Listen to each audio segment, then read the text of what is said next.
Hey there. Welcome back to the Golfweek Amateur Tour, the podcast. Chris, should we tell people how to join the tour? Of course.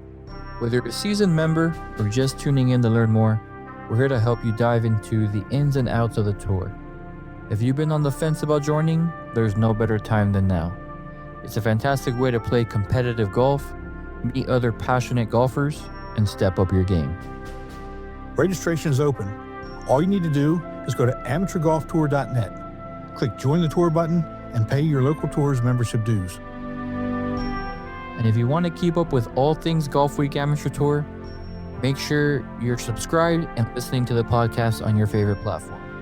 Don't forget to download each episode, share it with your golf buddies, and if you're enjoying the show, drop us a like and a review. Your feedback helps us grow the community and reach more golfers just like you. Thanks for tuning in. Now let's get into today's episode.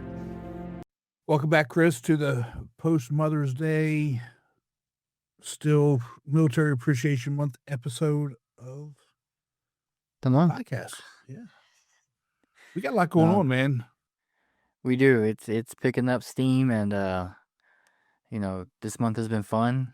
I can't wait to hear the stories today, but we're already halfway through May, man.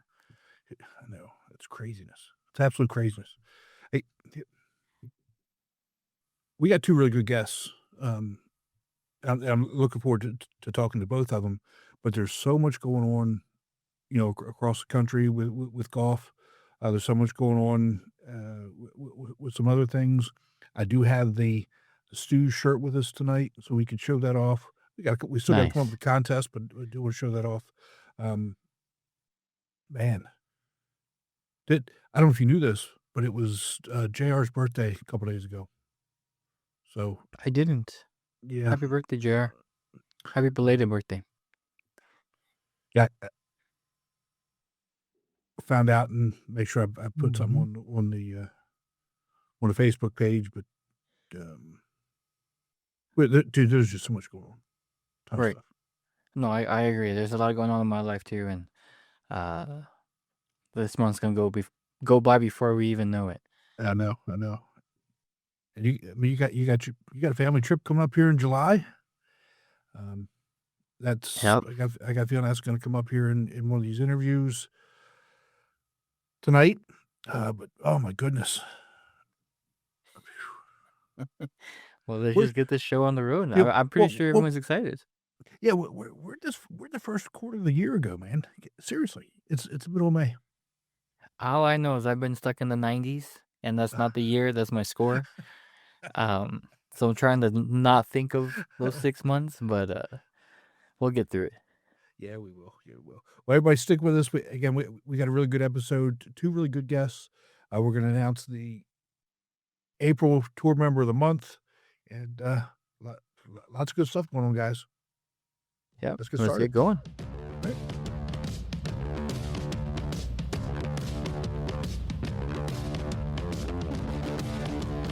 Ladies and gentlemen, Golfweek Amateur Tour proudly presents Golfweek Amateur Tour, the podcast, talking about all things Golfweek Amateur Tour, including interviews with tour directors, players, and course professionals. Now here are your hosts, Tim Newman and El Paso Las Cruces Tour Director, Chris Rocha.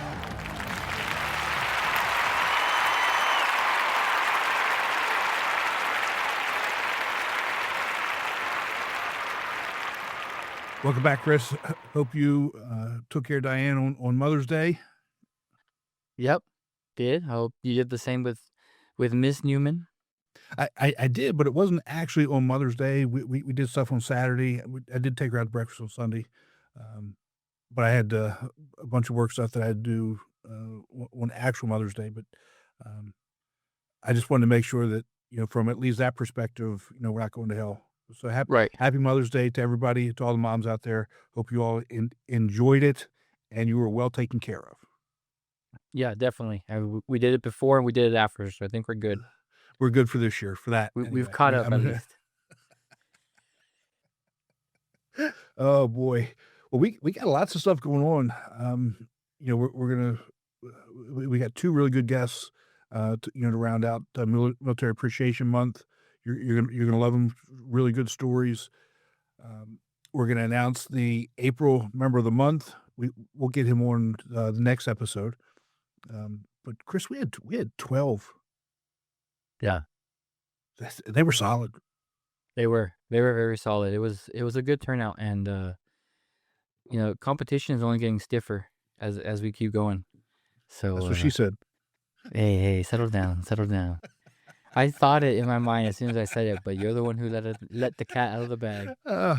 Well, it's funny. You were on here when we were just talking to our first guest, and I said it up to about 9 years ago. I thought myself as a little kid, and guess what? I guess I still am. I mean, Right. it is. I think we all are a little bit.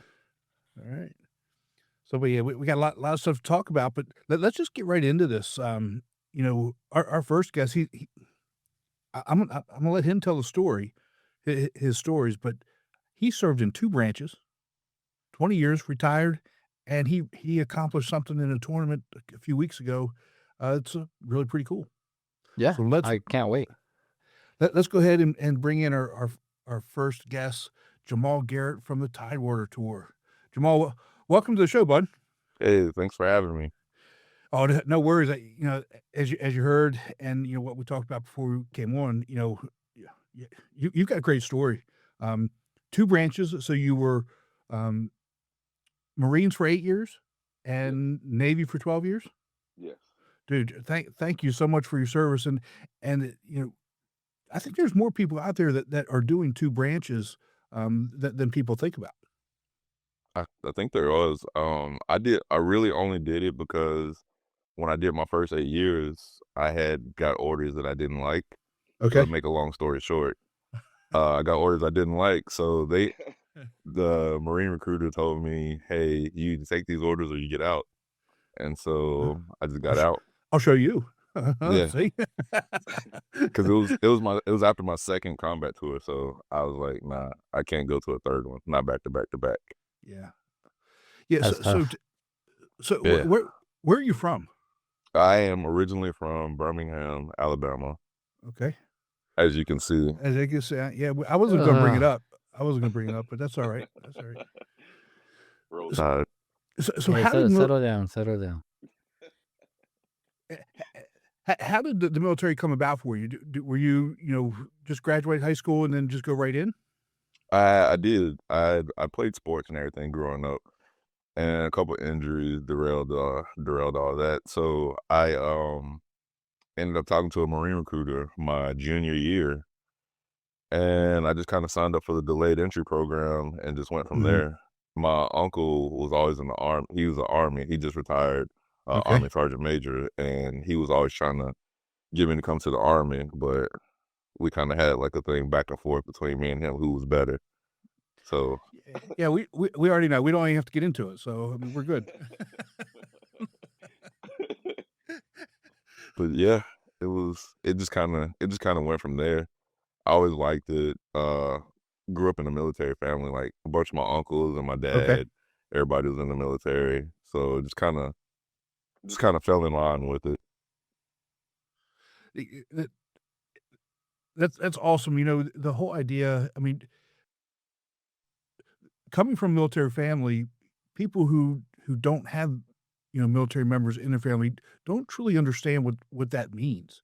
Um, you know, so I come from a military family now. I only served a little bit of years, but my father was in, my grandfather was in, my wife's grandparents were in, my brother is retired, and that causes a lot of stress, on the extended family, spouses, children, those types of things. And I think a lot of times that we forget about those, the other people that serve but aren't in uniform. Yeah, we got lucky. My dad had gotten out like years before I was even in the picture, so he Mhm. only did like his first few enlistments, and he got out. But just doing like I said, my uncle, I just see the stress and everything that it had on his family.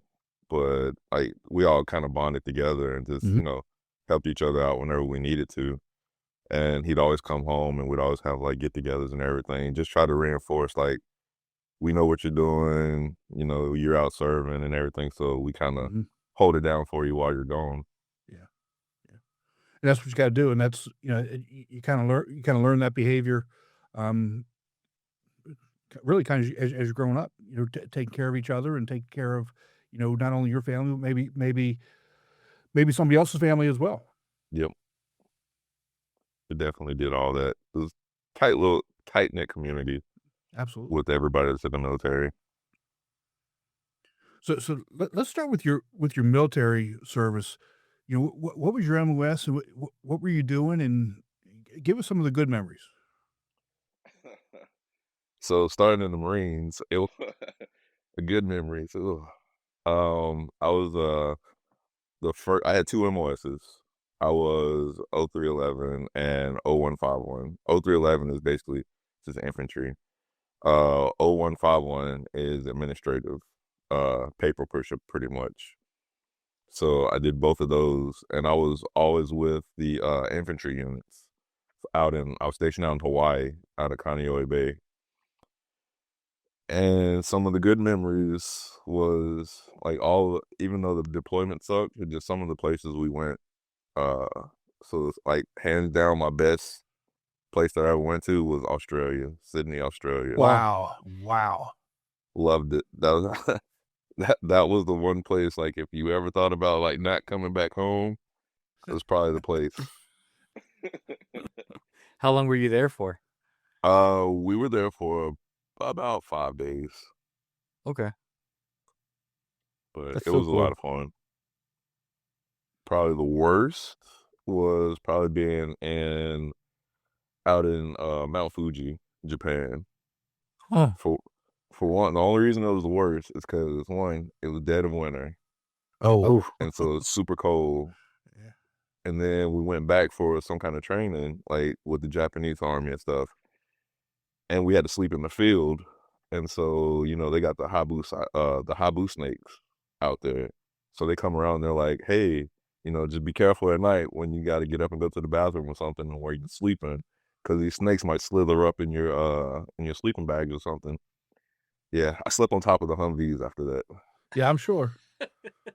Yeah, No, when they we're not doing that, Jamal. We're No. done. We're nah, not doing that. nah, not at all, not at all. There's only so much I can take, and snakes is not one of them. I've slept outside in the cold and in these sleeping bags and in these makeshift tents and all this other stuff. That's one thing, but you start bringing snakes around. No, we're not doing that. Yeah, We're not doing that. terrified of snakes, hate them. Yep. Yeah, And they're sneaky too. Yeah, Like yeah. you don't know they're there until it's too late. Yep, they've already got a hold of you by the time you know they're there. Oh my goodness. So tell me about living in Hawaii, though. I mean, I've been to Hawaii a couple times. It's fun. I mean, but living there, my goodness, could Chris, you would love it. I mean, the weather's Well, nice. I'm going in July, so I can't wait. You definitely have to go to a luau while you're out there. We will. I think we have that planned, and I'm trying to play Royal Hawaiian, which is Okay. apparently very beautiful. So we'll see. It is definitely very beautiful. I loved every minute that I was out there when we were actually there and not out Yeah. like training or deployed. But it's super expensive, and Yeah. I'm sure it's probably like 10 times as expensive now. But it's beautiful out there. I loved it. So when you were living out there, did you get a cost of living bump, or was it you just got your normal Oh yeah, pay? you definitely got a cost of living bump Okay. out there. Yeah, I don't know how you would. I don't know how Definitely. you would live. Right. Nobody would be able to survive out there if they didn't. Right. Right. It, I think for BAH was like almost $3,000, almost my out God. there That's at crazy. that time. That's crazy. I So loved every minute though. so how about your Navy service? I was an electronics technician, and I got out of the Marines in 2008. I got out for 2 years. I came in June of 2010, and I was the electronics technician. And I've been here in Virginia my whole time that I was Okay. out here, Wow. that I was in the Navy. And I've been on a place called Nick Tam's Land. It's like a little communication center, like a little hub where all the communications go through. And then I was on the George H.W. Bush aircraft carrier. Okay. Oh, wow. And then I worked at the schoolhouse on Norfolk Naval Base. And then I retired, and now I work back there as a contractor, doing teaching navigation equipment and communications equipment.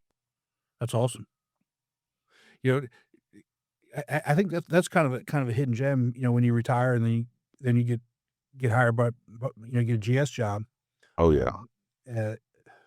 Because I mean everything. Not that everything's gravy, but I mean, you're doing all right because you're gonna, definitely. you know.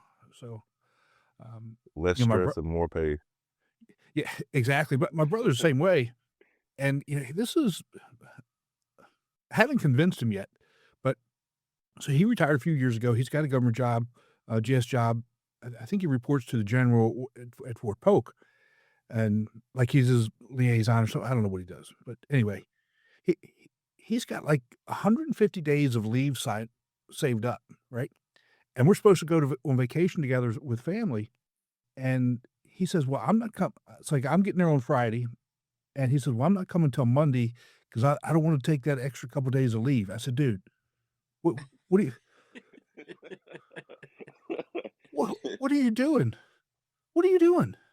What is he saving them for? I don't know. I said, "Dude, he's gonna retire fully here. I think in like 2 or 3 years." I said, "You know, but you're not gonna lose. I mean, you're not gonna miss 2 days. I mean, No. seriously, just take the 2 days off, dude." 150 days, and you're worried about 2? Oh, 2. yeah. Exactly. Exactly. I'm like, "Come on, man."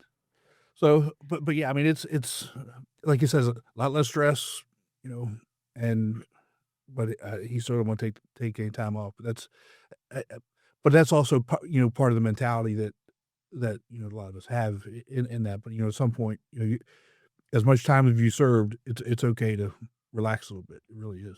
You have to. That's the only way Yeah. you keep your sanity. Exactly. So now you did something special here. It was at Kings Mill in March. You got a hole in one in a Yep. in a tournament. Tell us about it. So we were coming up to our last hole, and it was 17 on up there at that course.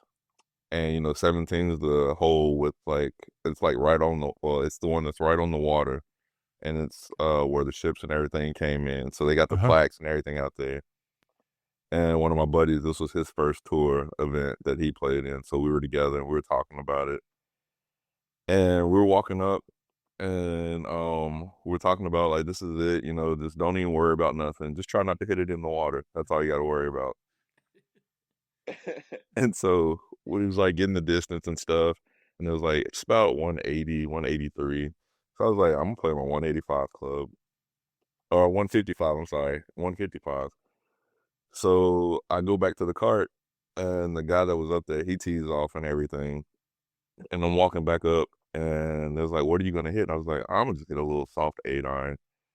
So the way the hole is, it's a flat undulated surface, but off to the left side, you got a hill, and it just slopes down right into it, and it kind of like funnels down wherever the flag is at. So as long as you hit that side of the hill, it kind of rolls down and you're good, unless you hit like the front side. Right. So I'm like, I'm gonna just hit the top, try to hit the top of the hill, like right where the green and the grass meet, and just let it kind of like roll down. It'll put me like maybe 15, 20 feet from the pin, 2-putt for a par, and go home. Get up, I hit it, and we're all watching, and it hits the side of the hill exactly where the green and the fringe meet. And I'm like, oh, okay, it's gonna be pretty good. And my buddy taps me, he's like, hey man, no, it's still rolling. I was like, it's still rolling. They're like, yeah, it's rolling towards it. Looks like it's rolling towards the pin. And I'm like, oh, that's gonna be great. So we're standing there watching it. And then it just disappears. And I'm like, I look at him and he Oh, looks at man. me. He's like, "Did that go in?" I'm like, "I don't know, bro. I think it did." And like one of the other dudes that's with us, there's some guys up on the hill and they start clapping, and we're like, "Oh snap! It went in." So we went from like three ranges of emotion, like, is this true? Confusion, like, is it true? To happiness, to scared. The reason it went to happiness because obviously it went in Right. when we saw it disappeared. The scared is because the water's right here on the right. I threw my club up in the air, Oh. and so I'm like, "Oh, oh no, my club is gone." But it didn't land in the water. It landed, like, right on the side of the hill. Oh, Yeah, it was pretty awesome. My first one ever, dude, that's awesome. and people still talk about it, and they're like, it was awesome. It was an awesome moment. Well, you could be talking about that forever. And, you had, my buddy, Thompson Sawyer was in your group, saw that. Yes. He's such a good guy. Um, it must have been fun to play with. But did you play golf when you were in the military, or was it something that you picked up after you got out? It was something I played a little bit while I Mhm. was in. I really started playing, uh, probably when I got here in Virginia, like around 2011. So I got Okay. a couple buddies, on the tour with me, Kevin Byers, Tim Okay. Sells, and, another buddy, Ed Sicko. I met them. They were the first group of guys that I met while I was out here, and they kinda got me into it.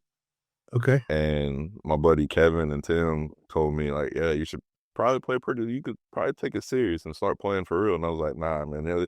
They talked it up to me and everything, and so, like, I've I've gotten better over the last 3-ish years, like, from where I was at to where I am now, Mhm. and it's been pretty fun. Yeah, it is. What would you say is probably outs and you can't say hole in one's your best memory now, 'cause Right. we already talked about that. What's your best memory about playing golf on tour? Because, you guys have Tidewater's got I would say probably one of the best, tours and tour directors, in the country. Yeah, so Lyle, speaking of Lyle, this is the one, this bottom one right here is the one that he had made for me. Him and another guy on tour, Mike Hale, they both found out that I had the hole in one, so they bought the flag and made it up for me. And the one that's on top of it is the one that the course actually sent me. Dude, that's awesome. So Nice. Lyle, the the best part, the best memory was me and Lyle were talking trash, and I told him I was gonna win the Stonehouse course last year. And he was like, "Yeah, yeah, yeah, whatever. Yeah, there's a bunch of good guys out there, so it was gonna be tough." So I ended up winning the. It was a 2-day tournament. I ended up winning it that day. So I get bumped up to Sea Flight this year, and I told her, I was like, "Yeah, this is my course. I love this course. Stonehouse is my course. It's always the best that I always play the best there." And I ended up finishing in second place. I lost by one stroke. The guy that Oh, beat me shot at 86. I shot oh, at man. 87. Wow. So that's winning. I won a couple of tournaments. So those are probably the best ones. But Stonehouse is probably my favorite. Dude, that's awesome. Number 1, I I I think winning a tournament is obviously awesome, but, moving up a flight and competing right away, that's also gotta be a really good feeling because not only are you getting better, but, a lot of times when people say, "Well, I'm getting moved up, I can't compete." Well, you can compete, you just have to change that mindset a little bit. It definitely is. Uh, a lot of guys just it's like I said, a few of the guys on the tour, they actually like talk to me a lot and help me out with a lot of stuff. And they always tell me, "Hey man, just go out and play your game one swing at a time. Once that swing is over, move on to the next one. There's nothing you can do about it now." So they Yeah. kind of keep me level headed. And they always tell me when I talk to them, they're like, "You'll be fine. The way you play, you'll be all right. You never know. Everything might click for you and you shoot a 77 again. And this will be the day you get bumped up to B flight now after one of the wins. So just go with it."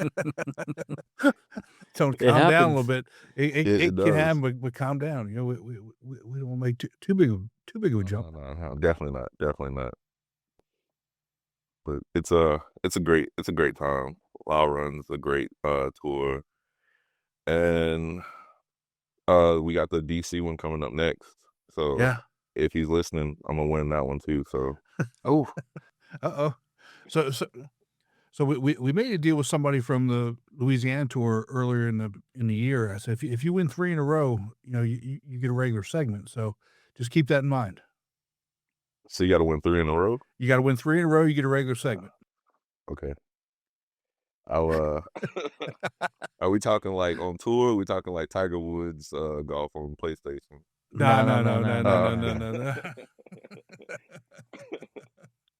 There's I a lot of I good almost had one of competition my out there. players do that, Oh, and he was it's he was tough. real bummed when he got second place. See, it's got to be 3 in a row. Got to be 3 in a row. So what regionals are you going to do this year? What? Which regionals are you going to do this year? I know you generally go to 1 or 2 a year. Which ones are you doing this year? Well, we're doing the one in Blacksburg, the Oh, yeah, Virginia yeah. Tech one. Mhm. And we usually try to travel for one, me and my buddies. And we're going down to Fripp Island. We're Okay. doing that one. And then we're doing another one local. Another one, I forgot which one it was. I've signed up for all of our tours, everything. Okay. So I don't even, there's so many different ones I can't even remember which one it is. Yeah, well, you don't miss a tournament. I mean, you've been on tour since 2023, and you've got 62 rounds. Yeah. Wow. I try to You- make every one of them. Doesn't miss. How about that? It's a lot of fun and a lot of money. Thank God for the retirement. Exactly. Thank God. So you can't take any days off. You got to make sure you. Yep. Oh man, It's a lot of fun though. Meet a lot of good people. it really is.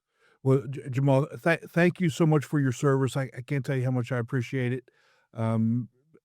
Thank you for joining us tonight and spend some time with us, and good luck this weekend and beating all those DC guys. Thank you. I appreciate y'all having me on. All right, bud. Hey Jamal, just real quick, hook 'em horns, all right? Oh, hey, we're still 1-1 right now, so I guess this in another year, that's when the tiebreaker happens. Let's do it. I'm excited. We'll make a bet when it comes around. Hey, you know where to find me. Oh God, I got you. I got you. All right, bud. All right, bud. Yeah, y'all have a good one. Take care. Let's take a break from the show to hear about Srixon's ZX Mark II drivers. ZX Mark II drivers are for major players, major winners, major power. All new ZX Mark II drivers, only from Srixon. Tim, well, dude, great conversation with Jamal. It's cool to have guys hit hole-in-ones. I mean, I've been close before, but to do it in a tournament, specifically for him, his last hole, Yeah. that's pretty cool. Now, I didn't get to ask him, but he did mention how scared he was, because he thought he lost his club. I would have been more scared of how big that bar tab is gonna be than losing the club, because it might have been more than the actual replacement of that club. Yeah, that's what I thought. That's where I thought he was going with it. Right. Because that was a pretty big tournament there, and I mean, but it bears the question, just like where did it come first, the chicken or the egg? Do you pay for everybody at the tournament or just your group? So, that question is yet to be solved. well, if it's me, I'll take care of everybody. Might as well. Let's have a good time. That's a big bar tab. That's all right. I mean, he probably wanted If a good if he good bit of played money. if he played him. He played. He did. He did. We're just going to go with that. We know that he did, and he played. Okay, I would take your word on that one. But the other thing with him, I mean, Marines for 8 years, Navy for 12 years. God bless him, brother. Right. That's awesome. It is. He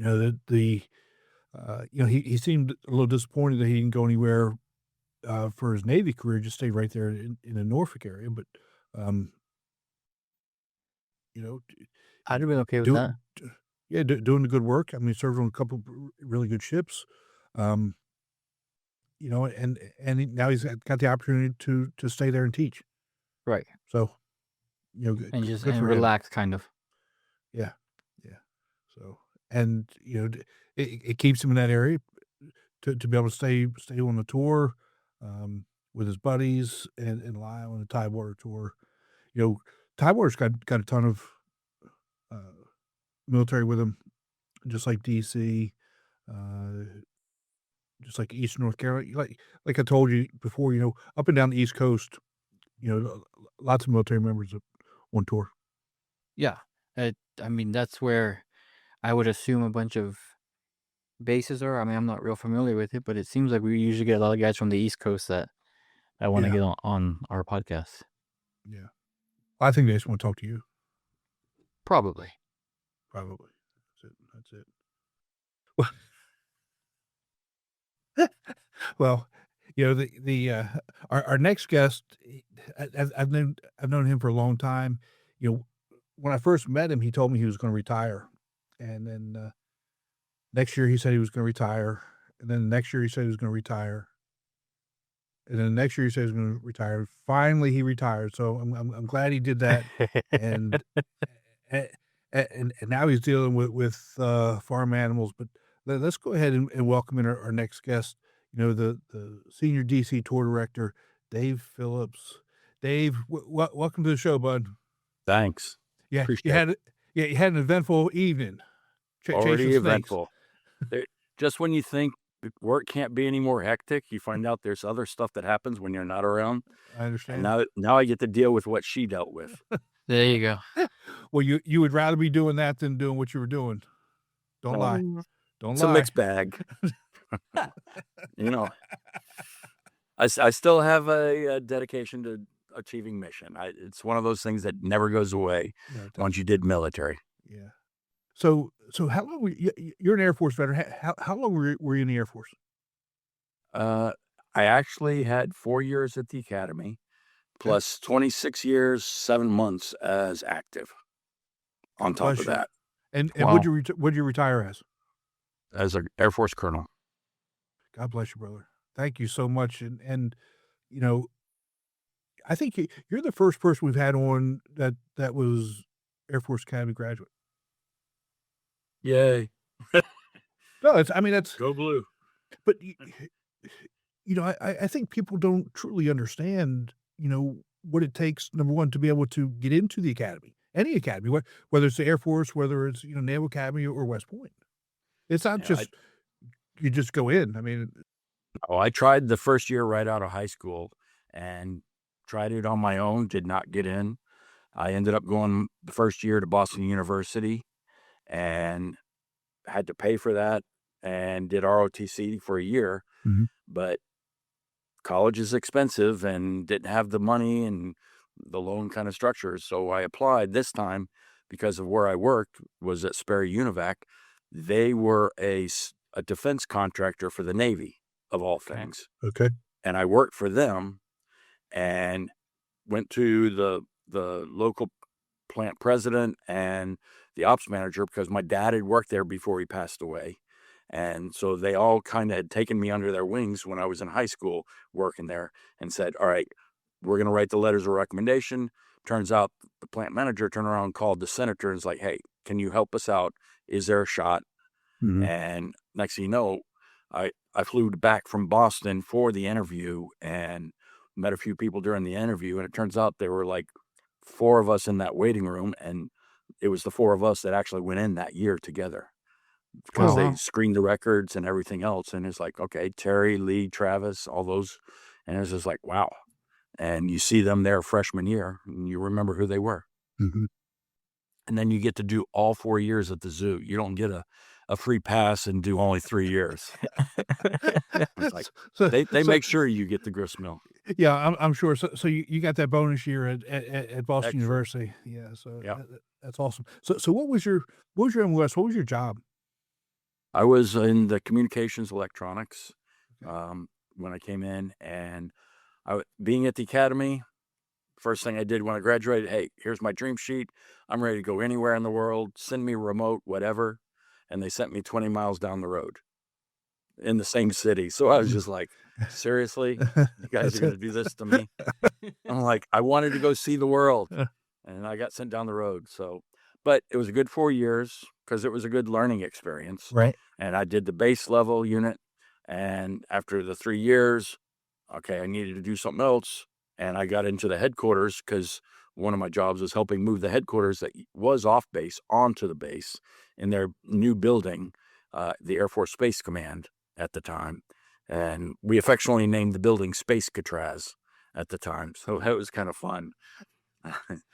And because you go in and it looked like one of those movies, with Right. either Jean-Claude Van Damme or Jason Statham, and you see all these railings and offices, and you look in and feel like throwing somebody over the railing. No, it was actually good, but volunteered from there. I ended up overseas after that because they're like, okay, short notice assignments, where do you want to go? Do you want to go here? And I'm like, I don't even know where that is. Can I call you back? It's like, well, you have until 4:00 today to decide. So, And it's 3:50. So and actually it was 2:00, but, but I ended up looking it up, and it turned out to go to Holland. oh wow. So I ended up in Holland, the Netherlands, because they're like Soesterberg, the Netherlands. I'm like, I don't even know what that is, because Americans, we call it Holland. Right. Dutch call it the Netherlands, Nederland. So you're just like, okay. So it's interesting things you learn along your career. And then went over there, did a bunch of different stuff, and met my future wife there. Even though they did a base closure on us, I scrambled and ended up going to Japan, but I wasn't sure if I was ready to marry. And so I left, but she's like, okay, you're not getting away. She bought a ticket from Holland to Japan, said, I'm going to come visit you. Oh, Okay. wow. She did. That was the longest fishing pole I've ever seen. Well, it worked. It worked. It worked. That's awesome, man. So where'd you go after Japan? Back home? Did 2 years there. I actually did finish my master's at Japan. And so they had this thing called Daedalus, which is your assignment system. And I'm like, okay, I applied to all these jobs, and I applied like 26 jobs in the volunteer system, if you will. Right. And it's like, okay, I called headquarters Pacific Air Forces. What am I doing wrong? I'm supposed to go to a major command next. What is it? And he's like, he called up, I'll get back with you. 2 weeks later, he's like, okay, you're coming here to Hawaii. I'm like, well, I wasn't trying to go to Hawaii. I've already been overseas twice now. I need to go back to the state. He's like, no, you're coming here. The assignment people were doing some shady stuff, so you're coming to Hawaii. I get to Hawaii. He retired 2 weeks prior. And I was like, wow, that was Wow. sweet. Yeah, that's So it was kind of cool. 3 years roaming the island, 30 miles around in a circle. It's fun, especially when you can go, being in the Pacific Air Force, you get to travel back to Japan, Korea. You also get to go back to DC and other headquarters offices to pitch ideas for the command. So I was either going 5-hour time zone east or 5-hour time zone west. wow. Wow. And it was just like, and when you had to do it in back-to-back weeks, you had no clue what time zone you were in.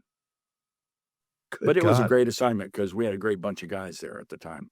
And even to this day, I'm still friends with some of them because all roads from there led to DC when I ended Right. up on staff there. And some of the people that were in Hawaii are actually here in DC area still. Yeah, And I that kind fish of rods. I kind of figured that would happen. I mean, if you're flying into DC all the time, you're making those connections, and my guess is it was a relatively easy transition. Somewhat. I mean, everywhere I kept moving to kept getting more and more expensive. So it's like, okay, on base in Japan, not too bad. Hawaii, Right. a little bit more expensive. I mean, milk, Yeah. $5 a gallon back in the late 90s. And you're like, wow, okay. Yeah. Nice. And then you turn around and get to come to DC, and it kept going up. So after that, it was like, where do I go? So I did a joint organization. Then I did joint staff after that. So I did 3 years there because General Kroon pulled me up And then I'm like, okay, boss, where do I go? He's like, well, you need to go back to another major command. I'm like, okay, you need to go here. And you may or may not make colonel after reading the records, because the higher you climb, the harder it is. Right. And sometimes it's being in the right place at the right time. It's not necessarily that you're a bad person, but they only have so many slots. Right. And I ended up going from there back to Scott Air Force Base, which is outside of St. Louis.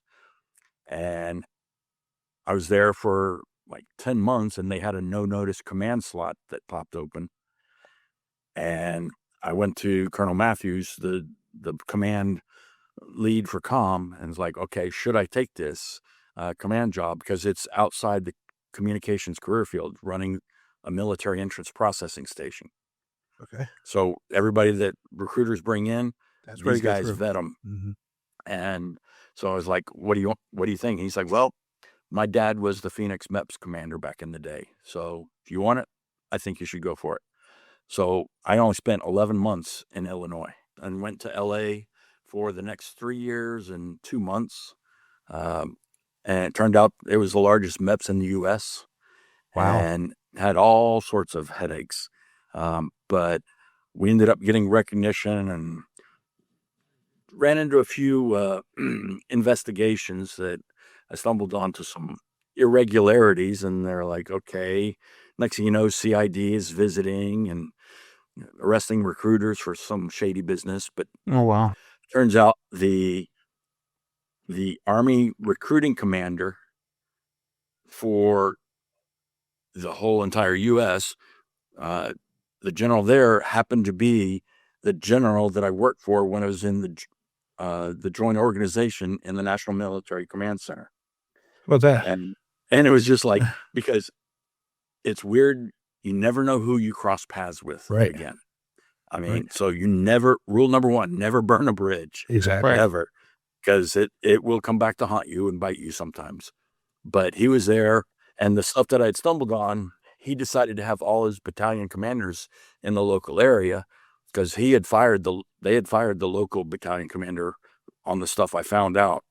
And the replacement guy, he and I started working together, and they brought me in, and I just stayed in the back of the room, and he called me out in the middle of all the battalion guys saying, hey, do like what Wolf is doing, along with the battalion CO there. That's how you got to do it. You got to team up. You got to work together. You cannot have friction, because we all have a job to get done, and the country needs us. Yeah. So we did that. I mean, MEPS went the way we were running it, because it was hard recruiting days during the time I was there. I was in at 5:30 in the morning, and I wouldn't leave till 11 o'clock at night. So, Wow. so when was this? This was 2005, 2008. Wow. Okay. And they had to do mission month days because they were still behind. So there were 2 weeks where we were doing 6 days a week. I mean, doing it Saturday as well, because Right. we just swamped. And even the Marines were having a really hard time. There was one Marine unit that was trying to get mission, and they had their last kid, but I had sent all my doctors home, and I called up Spokane. I'm like, hey, Yolanda, can you has this guy come through your line? So the Marines put him on a plane, got him up there, got him through their dock, so they can make what they call mission month. They have a certain quota they got to make. And Yolanda helped them make 108 mission months straight. Wow. Wow. Otherwise, that streak would have been broken. And this CO, he pulled out all the stops. He was bringing them all through the board. And the docs, I mean, my docs had the integrity. He's like, sorry, you're not qualified. We can't put you through. And so they were bringing everybody. They needed X amount that were qualified.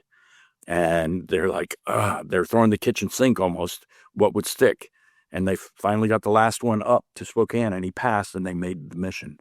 And their Marine general came out and did personal handshakes to everybody that helped out on that process. And I ran into him when I went back to Joint Staff the next time. And he was a 3-star at that point in time. It was kind of weird sitting next to him again in one of the meetings. That's crazy. So- But 108 mission months in a row. That's 9 years. Yeah. That's amazing.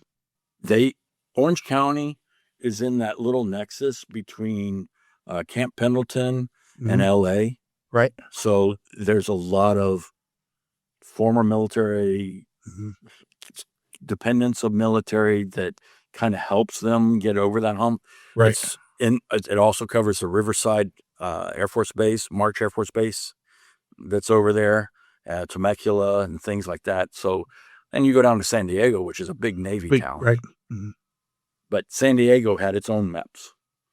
And that was kind of the cool thing, being, even though I was LA and we were the largest, I also owned what we call a cluster commander. So I had Sacramento, San Jose, Phoenix, and San Diego under my command as well, as satellites, if you will, even though they were independent.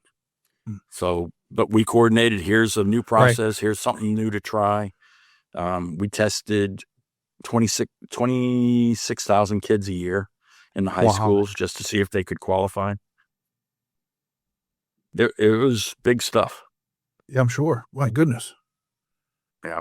So ended up from there, came back heading to Air Staff, but didn't get promoted at that point in time.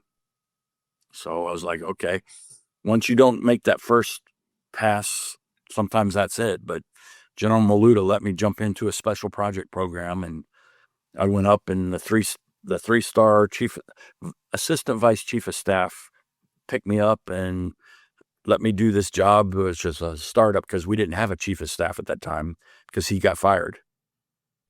And so everybody, the A3, A8, everybody at this peer level were fighting.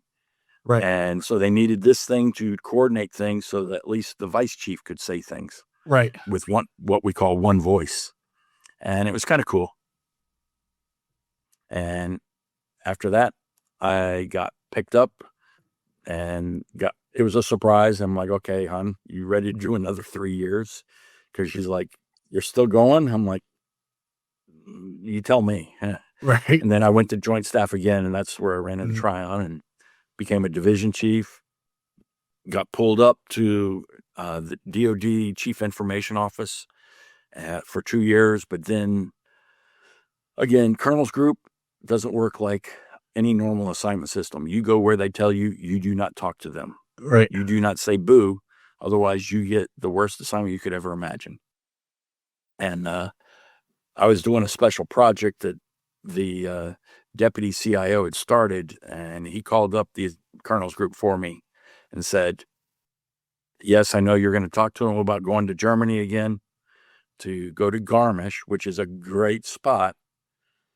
But it's like, I need him to finish this out. But the Colonel's Group said, okay, you get one free year. And then he has to move. I was like, okay, I'm good, but moving horses, kids, junior and senior in high school, and it was like, okay, let's retire. So I retired military at that point in time. And then I joined, it's like, okay, 90 days, leave, go back to contract, ended up with Booz Allen. Let's try the civilian commercial world, see if I can survive and succeed in that world.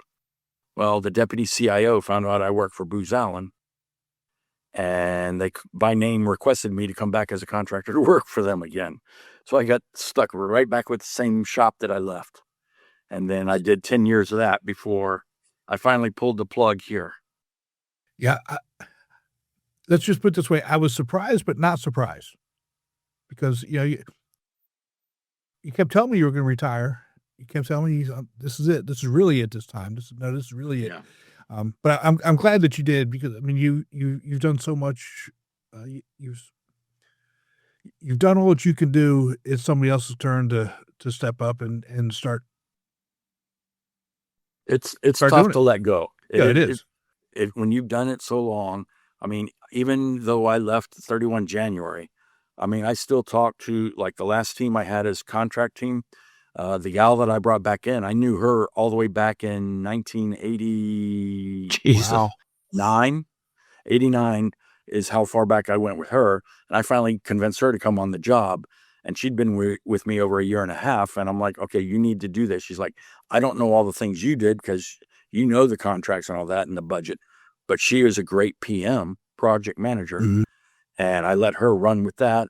I had a great satellite communications. So we had a great team, but then we're now in a budget shrink, and DISA had started having to cut back, but I'm still helping them. Okay, where do you need to go? Make connections for them to keep the team going, because that's rule number one. Right. Take care of your team. Take care of your team. Yeah. Well, God bless you, man. I appreciate everything that you do, have done, and continue to do, because, you know, it's big responsibility, especially doing what you were doing. You know, a lot of times doing things that we don't even know about, that we don't want to know about, that have to be done. That have to be done. And I'm still somewhat on the hook in the background, because the office has still called me 3 times now to try and get me to come back, because Congress approved money for the project that I drafted for the strategy for, and they dropped the money this year. So he's like, 1 October, you can come back and lead up a team to implement the $1 billion program. And I was like, but I don't like the commute here in DC. No. Commutes are a killer. Yeah. But all the systems we got to touch, you can't take it home. Right. You have to do it in the office. Yeah. So what are you going to do? I told them I could do part-time. I could do a couple hours a day if they're really serious, but I don't have to do all the legwork. I can be the orchestra conductor, because even to this day, he's a civilian 3-star equivalent right now. Okay. He calls me up, asks the question, and I can answer it still to this day, because I was one of the few people that knows it inside and out. Right. And there's only you can probably count them on one hand how many people knew all the material that we're doing across the department. Yeah. And so they need people that can connect A to B to C to D. Right. No, and I think that's, you know, in a way it's good, because you've got control over a small group of people, but in a way it's not so good, because if something happens to somebody, right? Because I mean, I didn't have a professor. Right. That institutional knowledge. I mean, what do you do? And all my files are in the cloud officially now, so on what we call the low side and the high side. Unfortunately, the 3 people I tried to groom to replace me, none of them wanted my job. That's they're like, we don't want to deal with the headaches you've been dealing with. I'm like, but that's what came with the job. Right. That's what you have to do. And Dave, you know, it's just like anything else. There's good things about every job. There's bad things about every job. And, you know, you just have to deal with it. Right. I mean, I've had bad bosses throughout my career. Thankfully, I've had better ones than bad ones. And all my promotions, even though I was Air Force, all my promotions came on the tail end of working in a joint environment, working for an Army person above me. Yeah. So luck of the draw. Yeah. I mean, I was commissioned by a Navy captain, and I was retired by an Army general. How about that? And I've had Air Force promotions in the middle. That's amazing. That's amazing. You know, I don't know if you heard the last podcast, but Warren Hodges, in the Navy, one time when I think it was his second reenlistment, he was reenlisted in a building that was named after his grandfather. Cool. On a military base. I mean, you know, so there's a lot of these cool stories like that, and like what you're doing, you know, or what you did, and you know, the teamwork and being able to work with different people in different environments from different branches. It's so important. And, you know, again, I think most people see or think that the Army is over here doing this, and the Navy's over here doing this, and the Air Force is over there doing that. There isn't ever really any mission where we're not all working together anyway. Well, it's not even just the U.S. Right. I mean, when I was in Europe, I did a 6-month I guess you could temporary duty opening the Marshall Center in Garmisch, Germany back in the day, when all the NATO ministers of defense and 4 stars and the Warsaw Pact in the day with their ministers of defense and 4 stars came in for an official ending of the Cold War. Wow. And you're just come out there, hey, we need your help. We got to do some bilateral talks. So we need your help with translation stuff. So I got to had Secretary Aspen, I think Les Aspin, and the Russian Minister of Defense in a private session and meet them on the side to help them do their thing. And Wow. you get to learn to deal with protective services detail, all the things that aren't in your normal career field. You have to adapt. You do. And that's everyday life.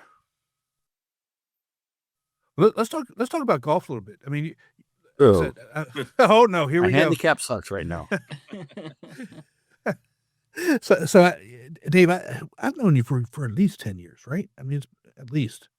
Yep, we're at 10 years. And you've taken over or started the senior DC tour. This is your 3rd year? Yeah. We started late on the 1st year, but we got rolling 2nd year and we're on the 3rd.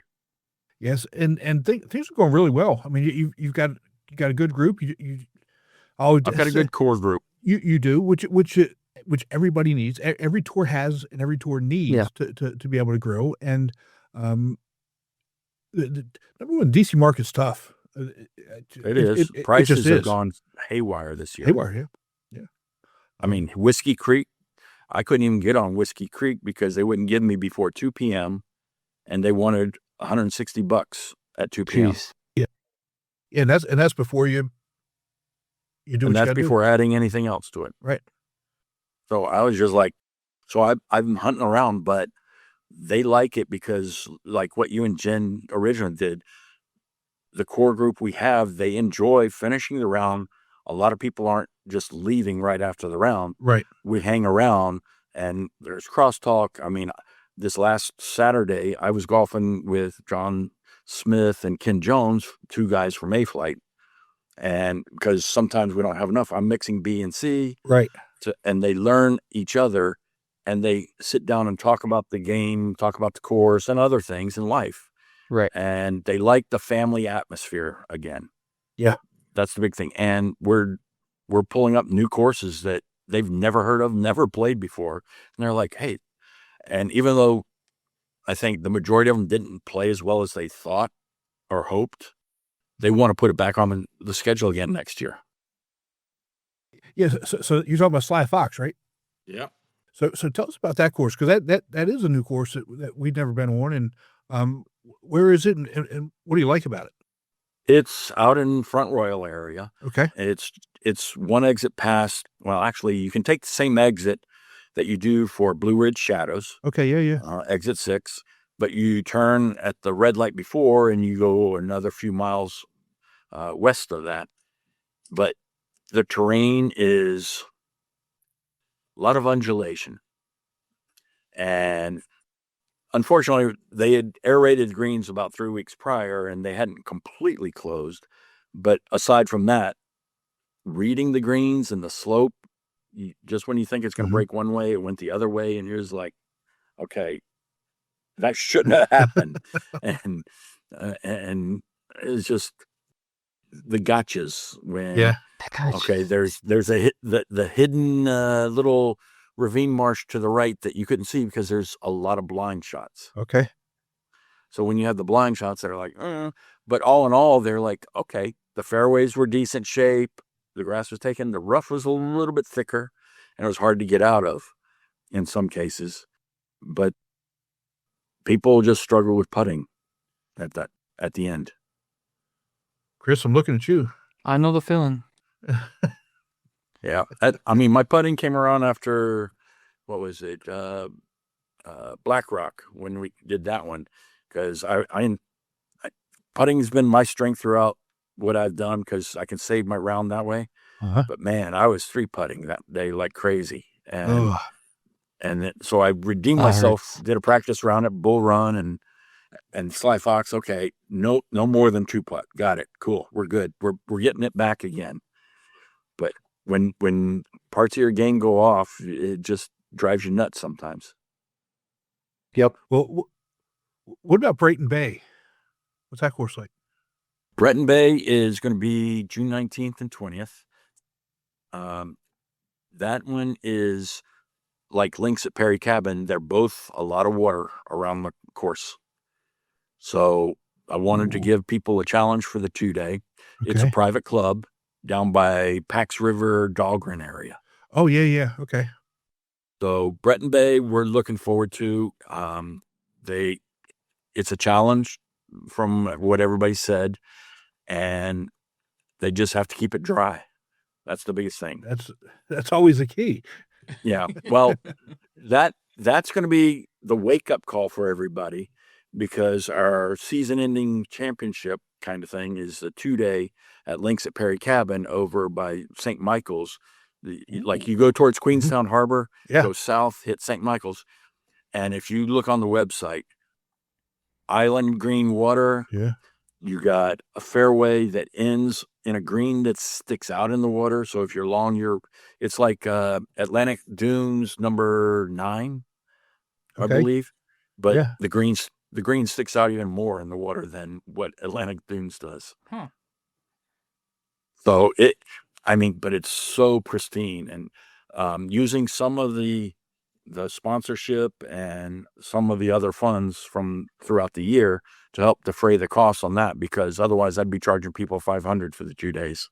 Wow. Well, it's a good price at $385 right now. I mean, Yep.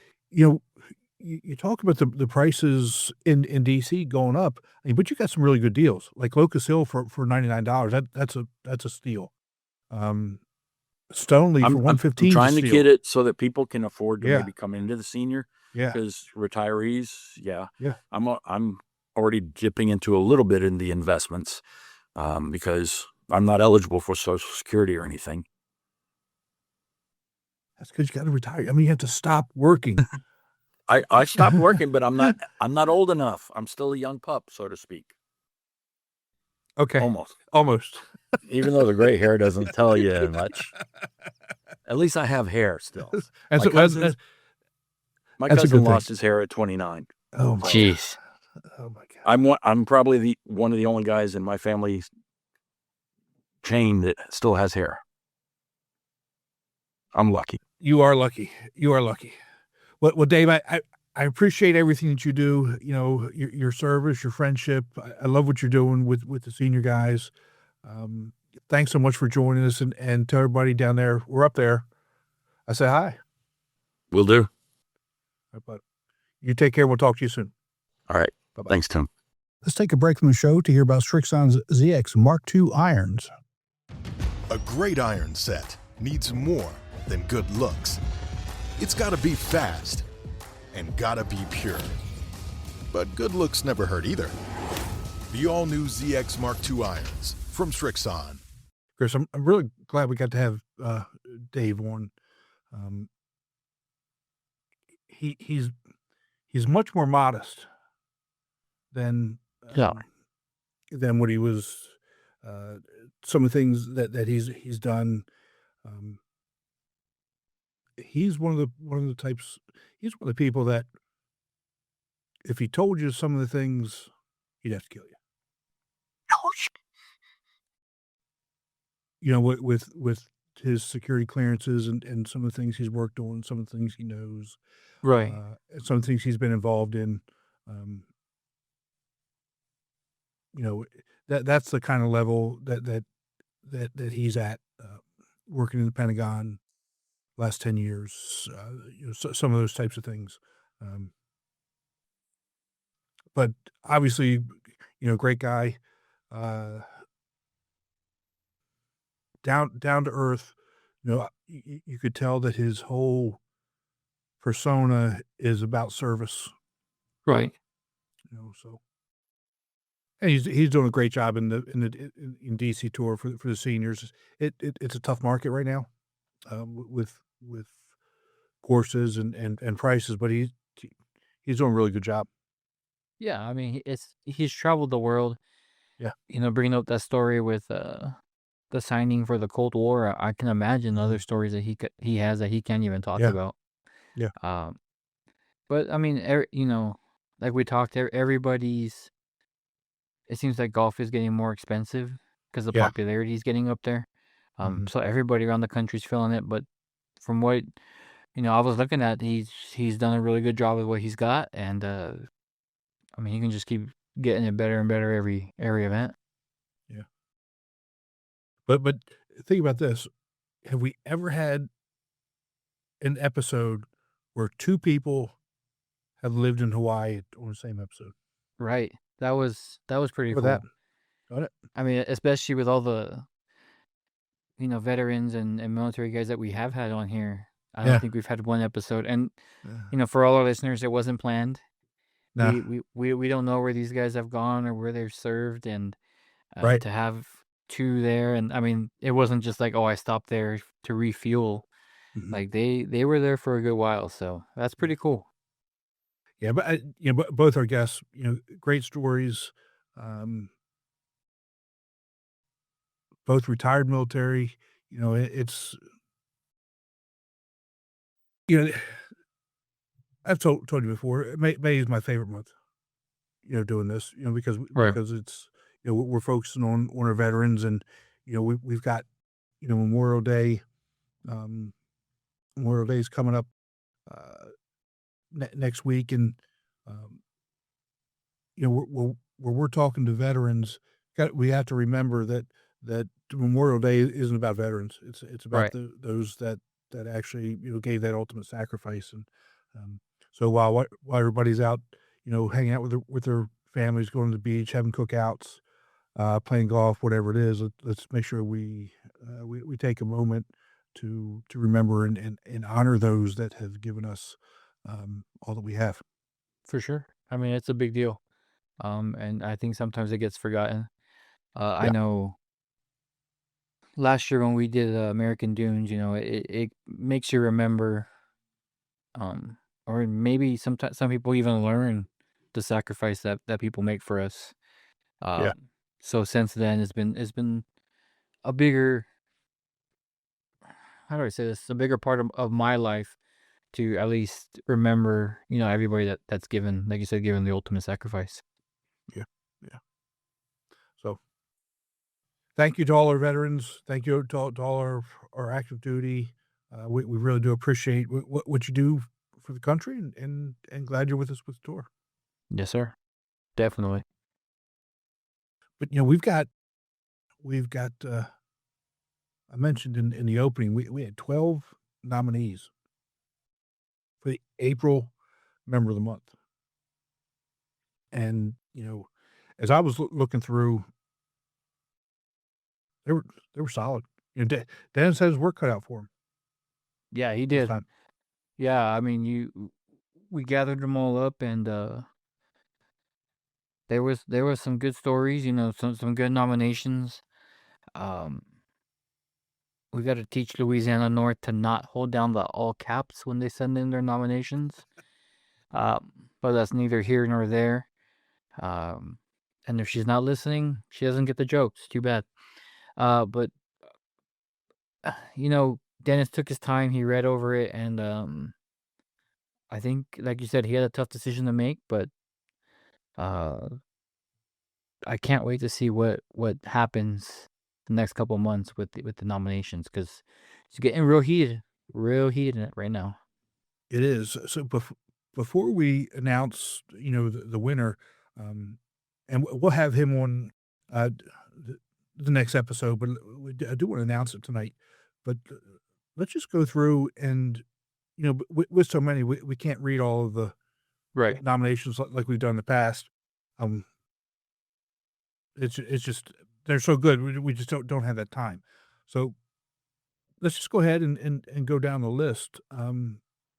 So Alabama submitted, another strong nomination in Blake Pipkin.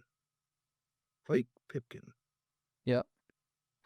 California, although we were going from one side of the country to the other, Julian Vo was their nomination. And then Cleveland Akron was Joe Merkys, Merkys. I hope I said it right, Joe.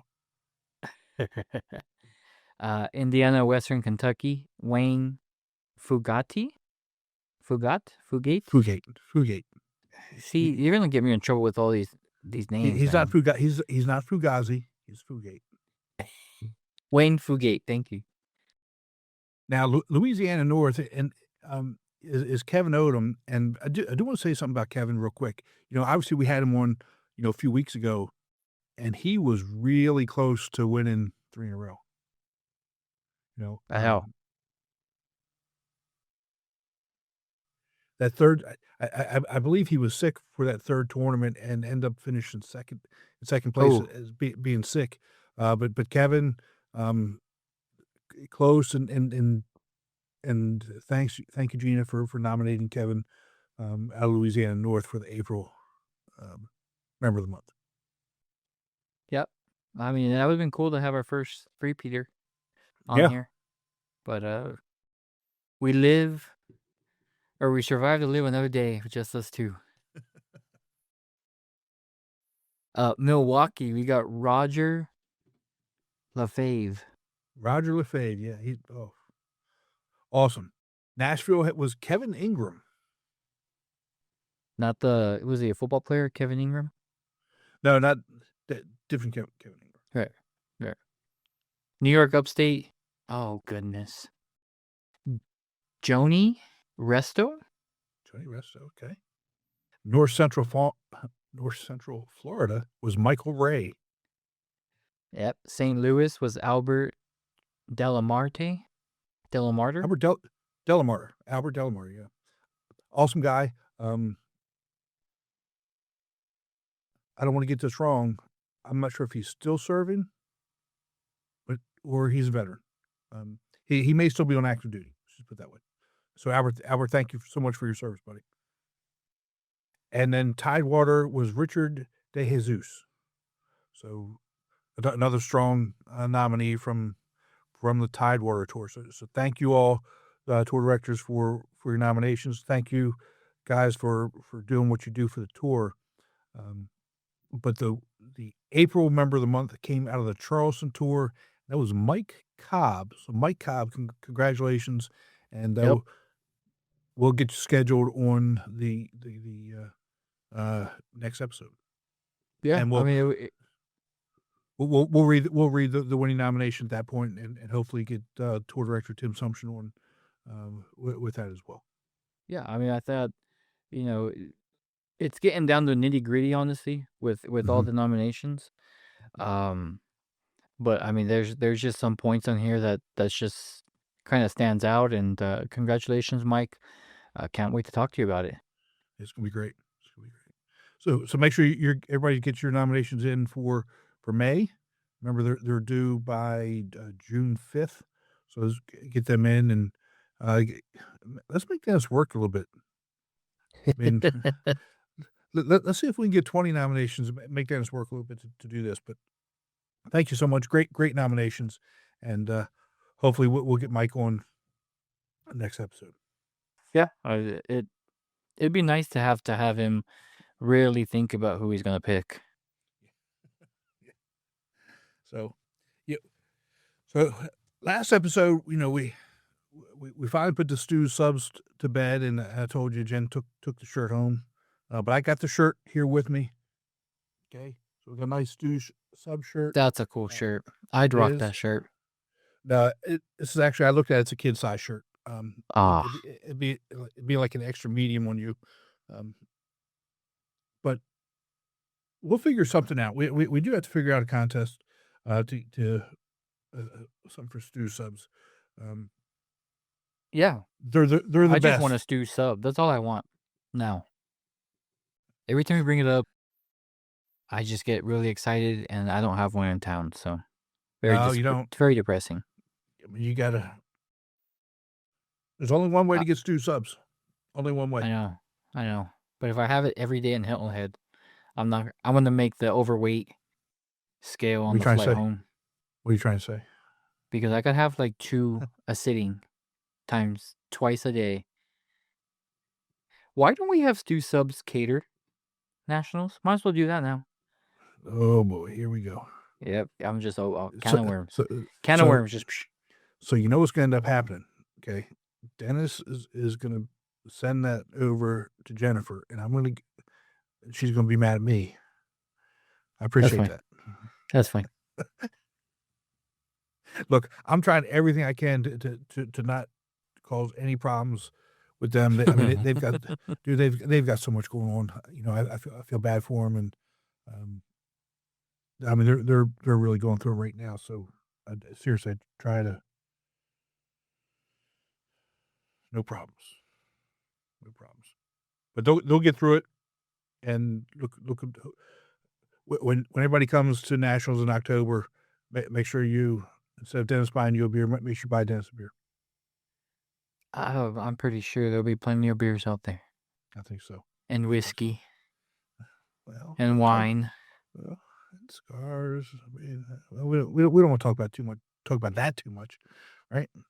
Yeah, that's the Masters Green Jacket Club. Only a few get in. Well, you had the Beat the Heat had a little bit of weather up there this time. We did. We saw rain, we saw wind, we saw sun, we saw a little bit of hail, just a little. Okay. But hey, man, unless it's course issues or it's lightning, we're gonna play, and we played, and crazy enough, in the rain we saw 5 under par scores in our champ flight. That course we saw some deer on the course. We saw some elk on the course. Nice. I had stories of elk taking golf balls off the green and just walking off with them. Pretty cool. Fun time. That's awesome. I saw on the Sunday course, I saw a hawk chase a little bird in the sky. Felt bad for the little bird, but I don't think he made it. Hey, it's a circle of life, man. Oh, that hawk was chasing him for a while. It's like Poor guy. Like a Stu Sub, man. Yeah. Yeah. But no, it was a good time. Yeah. Almost had 5 playoffs, which would have been crazy. That's nuts. And if you had weather coming in, what would you have done? They still would have played? I don't care. Better get out there. I'm not doing no putting contest. Let's go. No, let's go. We're going to wait. All right. Go back to 18 and we'll just cheer while you're trying to putt and see how you can deal with that pressure. See? But no, it was good. It was, my guys gave a special moment. It was my oldest 13th birthday that Sunday. Wow. So we brought cake and the guy sang him happy birthday, and he really enjoyed that. Like, I'm sure. When we run these tours or we play on these tours, sometimes it's hard to miss moments like that. Yeah. So being able to take them, out of town and just rent a cabin and have a good time, and then be able to do that with the members is, he'll remember that for a while. Yeah. Good for him. Glad they enjoyed it. He'll probably remember the cake more than the singing. But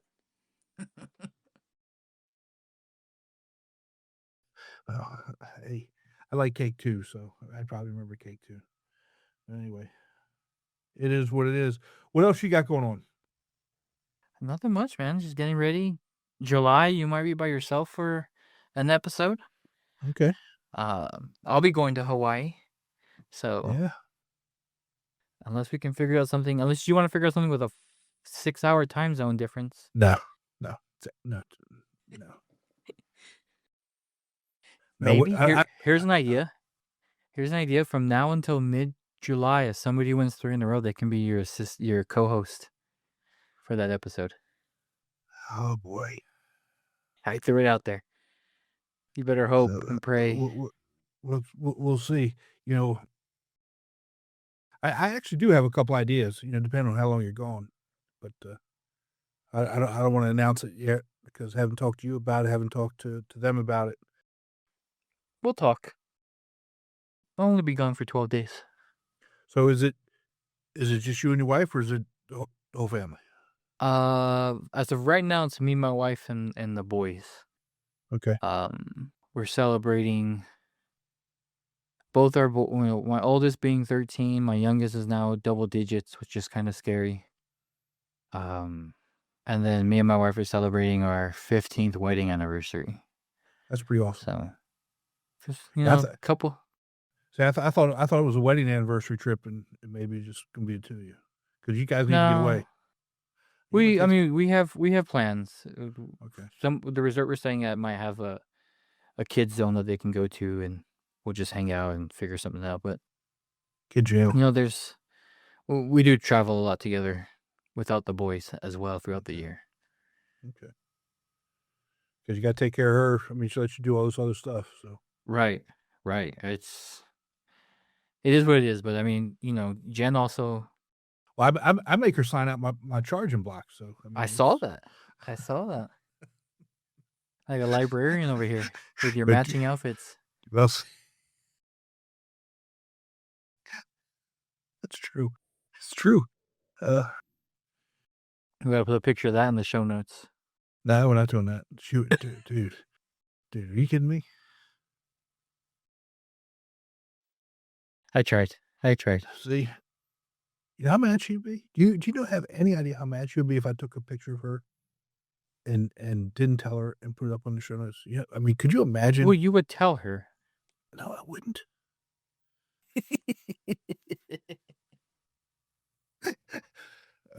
Again, I'm trying to stay out of trouble. Right. I want to be good. I want to be good. Right. You know.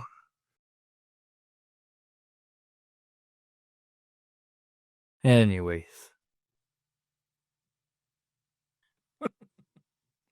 I'm the troublemaker here, I guess. It is what it is. Man. I think that's all we got. I think that's all we got. Well, once this airs, man, we're almost halfway through the year.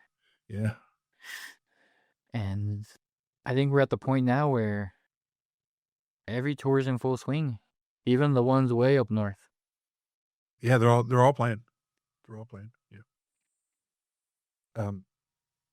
We got to get Roger on. I don't want to give it away, but there was something happened this past weekend from a rules thing that was we were copied on it, and right, kind of bizarre. So hopefully we can get Roger on, if not the next episode, the one after that, because it's number one. It's been a while to have him on, but I do want to talk to him about that and get. I know how I would handle it, but I would be interested to see what the official USGA is going to say. Yeah, I think that with that situation, I think it's a good conversation to have. Yeah. For players and directors. Yeah. Not giving anything away, but it will be a good conversation that you don't want to miss in the next coming episodes. Exactly. Got a bunch of regionals coming up at the end of the month. Let's put it this way: if you haven't gotten in, signed up for some of them already, that's coming up at the end of the month, you're too late. Too late. I mean, yep. But so you got Memorial Day PGA West. You got Treasure Coast at the Wanamaker and Die courses in Port St. Lucie. Cajun Classic, and then the Sunshine State Regional at Cabot Citrus Farms. Get on it. And then, middle of June, Low Country Regional at Fripp. You heard Jamal talk about that. That's a great place, honestly. And you got the Midwest Regional at Big Cedar through the end of June, and then we're getting down to it, bud. Yeah. Okay. Before you know it, we'll be seeing each other at in Arizona, or we'll be seeing each other at Nationals. Yeah, let's hope so. Hopefully Arizona. I'd like to, we'll make it work. I'd like to get Arizona to work. Also like to get Cabot Citrus Farms to work, but I'm not sure that at this stage that's going to happen. Yeah, that's a little close. It's kind of close. But also remember, everybody, we have our raffle for the irons. Irons, yes. All you got to do is it's not like you're giving me the money. I mean, I'll take it, but Venmo me at Tim NATC. Tim NATC. Just send me Venmo. Once we hit, what we say? 100 entries now. Yeah, I think it was 100 entries, $10 pop. Mm-hmm. We will raffle them off live on air in the old Wheel of Names. There we go. How about that? I'm not gonna spoil it now, but I'm working on getting a big promotion with the Western States. And if a winner Okay. comes out of the Western States, there's gonna be a nice prize for that. So get ready, because it might kick up real soon. Okay. Let's do it. You announce that next time? I'm gonna announce that next time. Yep. Awesome. Lots of big announcements coming up. It's like a My friend. pregnancy gender reveal. See, I don't understand that stuff, man. I know. Whatever, man. I just roll along. Yeah, but the funny thing is, neither one of my kids were into that either. Well, I mean, when did they have their kids? So my youngest will be 1 in July 7th. Okay, then maybe, yeah. I was gonna say they're like older. I don't think it was a thing back then. No. And then my oldest just turned 5. That's why, Yeah, I can see that. I'll allow that comment. allow it. Yep. But yeah, I don't understand it, but I just do what as grandfather. I just do whatever you tell me what to do, and that's what I do. You know how it is. Again, I'm trying to stay out of Well, trouble. I don't know how it is, but I can't wait. All you gotta do is just stay out of trouble. Just do whatever Diane tells you to do. Just do it. I try my best. That's all I can say. Oh my goodness! All right, my friend. Good luck. Have fun. Yep. We'll talk to you soon. All right, buddy. Best to everybody. Make sure you tell Diane I said Happy Mother's Day. Likewise. And We gotta and say tell your son I said Happy Birthday. I don't want Will him do, mad at me brother. either. All right, brother. We'll talk to you soon. Yeah, later. See ya.